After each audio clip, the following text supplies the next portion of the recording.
Friends ఇక్కడ gun sheeting ఉంది. So ఇక్కడ వచ్చేసరికి 5 bullets వేస్తారంట. కాకపోతే ఇక్కడ ఏంటంటే బాగా దగ్గరగా ఉంది,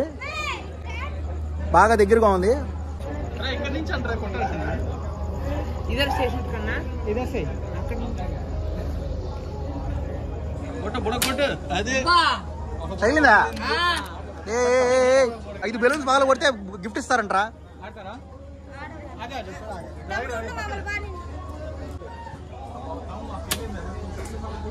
నాకైతే ఏం కనపట్ల కళ్ళకి.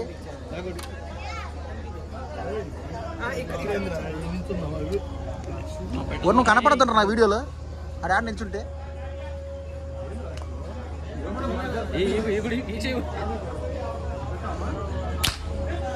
తగిలింది ఏమన్నా? తగిలిందా మొత్తానికి? ఇంకో ట్రై చేయి, 5వ బుల్లెట్ అయిపోద్ది. సో గణేష్